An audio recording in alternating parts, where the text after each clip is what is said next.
All right, here we go. Live updates. Spread of the coronavirus in the U.S. appears inevitable. Health officials warn. U.S. financial markets sharply. This is an article from the Washington Post. Let me get right into it. We've been talking about this. I've shared this for a little while, and I'm sure the naysayers. As always, they want to tell you, oh, it's just the flu, and thousands of people die from the flu every year. Okay, let's see how you feel about this after I read this article. Well, you who are listening you're probably not a part of that particular group who, oh, everybody is, over stating the facts and over exaggerating it. All these, these supposedly know-it-alls who are just a bunch of parrots who parrot things they heard someone else say. So this is the Washington Post, okay? One of the most respected, news media outlets in the country. Here we go. Health officials in the United States warned Tuesday that the spread of the novel coronavirus in the country appears inevitable, marking a significant change in the tone as global travel disruptions continue to worsen. South Korea neared 1,000 cases. Italy saw a 45% one-day increase in cases, and Iran reported at least 15 deaths. It goes on.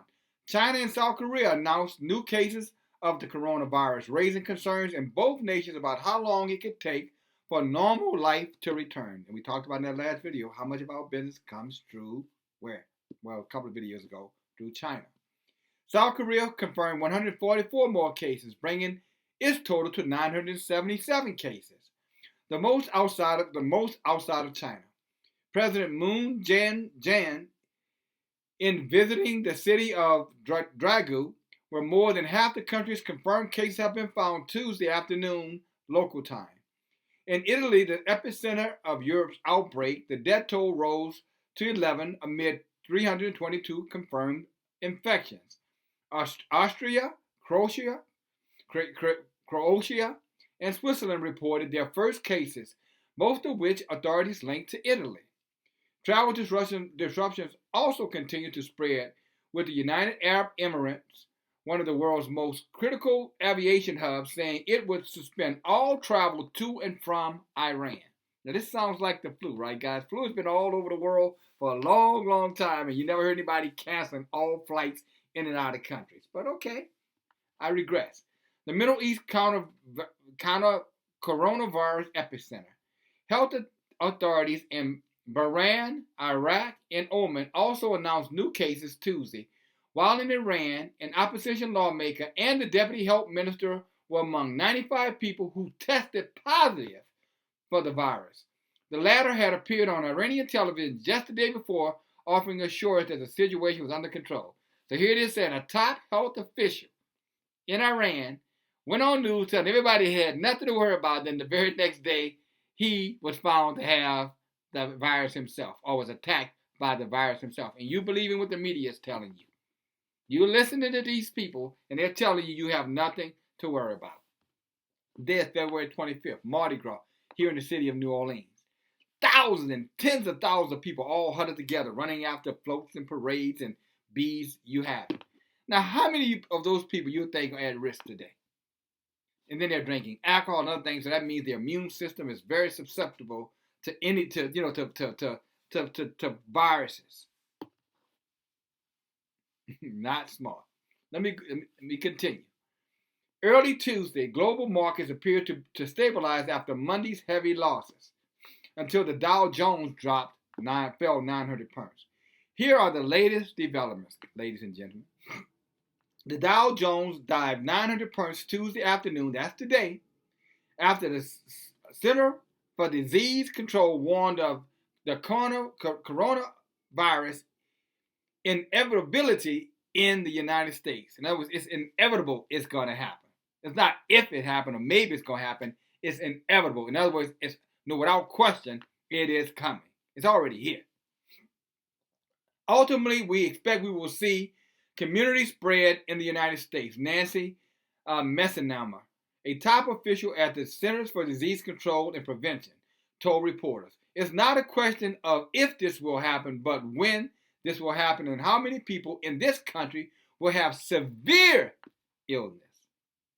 Severe illness.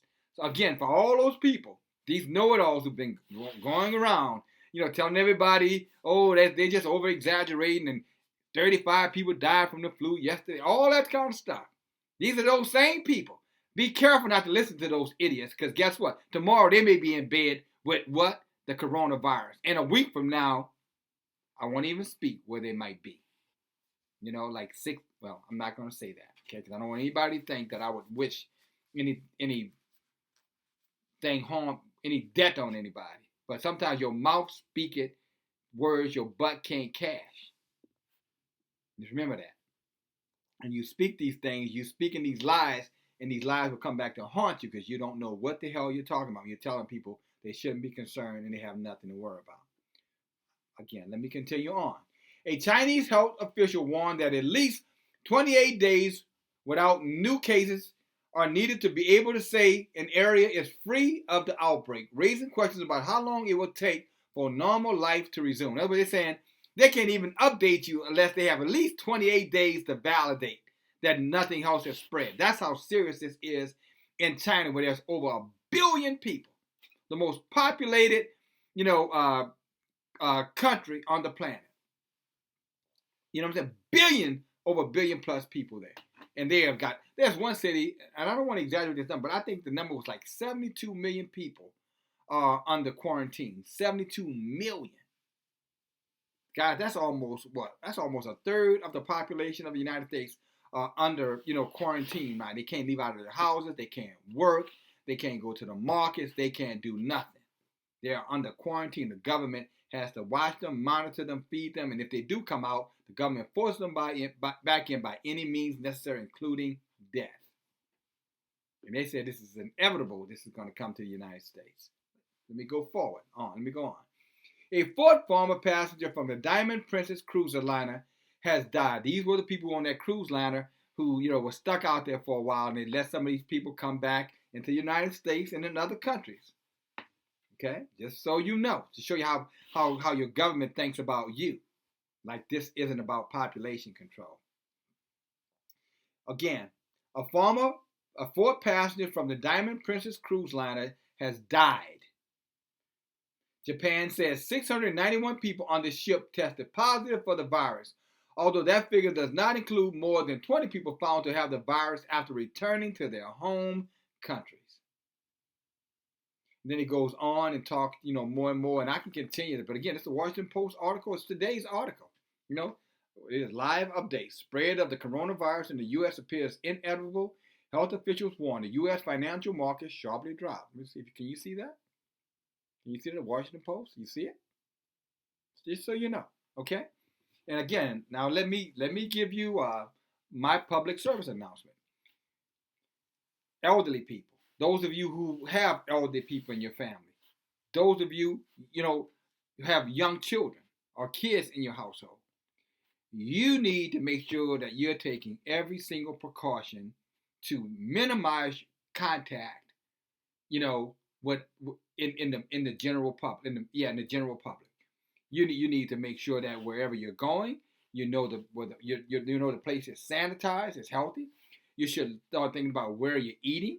If you're going to these fast food restaurants where we already know people working those restaurants are underpaid and overworked, and they care nothing about sneezing on your food. They care nothing about touching your food when they pick up something off the floor or touching dirty counters, when they're coming out of the restaurant, when they're wiping their behinds or wiping their, between their legs, when they're cleaning themselves.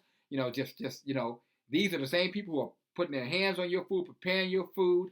So I'm just saying to you, fast food should be absolutely off the damn table now. Shouldn't be no reason why you're eating fast food from anybody.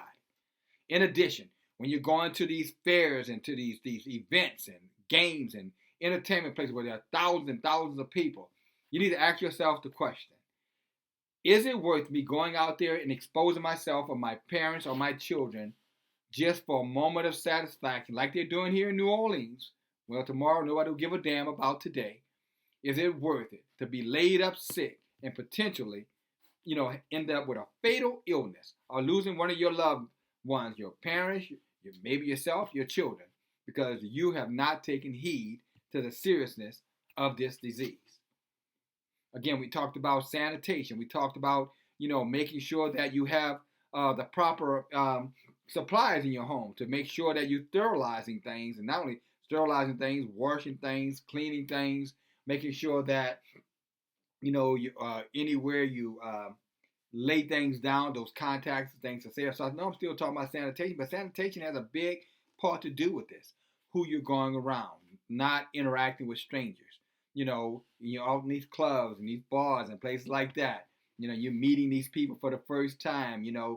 Ask yourself the question: could this woman, could this man be contagious? These glasses that you're having drinks out in these bars and stuff. You think those bartenders are really sterilizing that? You think they're spending, I I worked in an environment, and I'm only laughing because of sometimes how we don't critical think at all.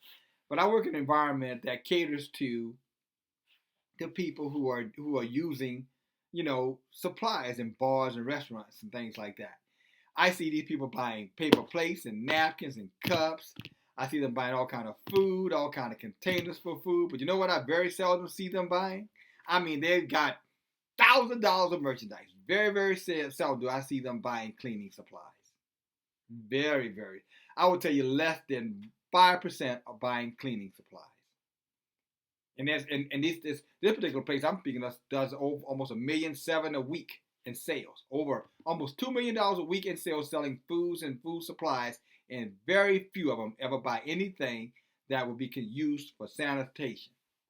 Talking about degreasers, sanitizers, anything like that. So if you think when that bartender is dipping that glass down in that little sink and that is in detergent, you better think again. If it is detergent, he's probably dumped that same glass, or she's dumped that same glass in that same water for now probably 30, 40, 50, 60 people. Maybe even more than that, depending on how many drinks people are buying in that particular place. You just germs on germs on germs on germs. And that's why many of you guys end up, when you get home from these different places, you're sick within 2 or 3 days. In the times past, you can get away with that. You're sick, you go get some medication, or you give it a little while and you recover. Coronavirus is not that, brothers and sisters. Coronavirus is not that. The coronavirus is killing people. And they're talking about epidemic proportions. It's inevitable. And it's coming. And you think China is really telling us the truth, guys? You think the United States is telling you the truth? You think the United States government would put you in a panic? You see what it's doing to the stock market with just a little drip drop information about the virus. It's killing the stock market. The Dow Jones down 900 points yesterday. That's a major hit due to the coronavirus. So you think they're really going to tell us what's really going on? If you believe that, as the old saying goes, I got some oceanfront property in Arizona that I'll sell to you real cheap. If you believe that, they're not going to tell us anything. So we better be informing each other, as I am to you to the people you care about, the people that you love. If you don't have the clear way to articulate it, share this video. Let this video do the talking for you. But the coronavirus, guys, this is going to be this is going to be like the swine flu in around 1918. Swine flu killed something like 40% of the population on the planet. Somebody can correct my math, but it was pretty damn serious. I'm talking about millions and millions of people in a 2 or 3 year period of time. This is going to be at that level. But we're probably not talking about millions. We're probably talking about billions. And you need to be warned. You need to take precautions. You need to pull your kids out of these public environments. You need to stay out of these places that are unclean, unsanitized. You need to be careful who you're interacting with. Again, I love you. And Yahweh has put this on my heart to share with you, and you do what you want to do with it. But you've been warned. Love you guys. DFG. Talk to you later, guys. Guys, this is coming. Biblical proportion. Read Matthew chapter 24. You get an idea of why this judgment is coming upon mankind. And for my Hebrew Israelite brothers and sisters, it's time to turn back to your truth. You better turn back to Yah. And while you still have a time, you better repent. Or these same plagues that's going to take them out, going to take you out too. Love you guys.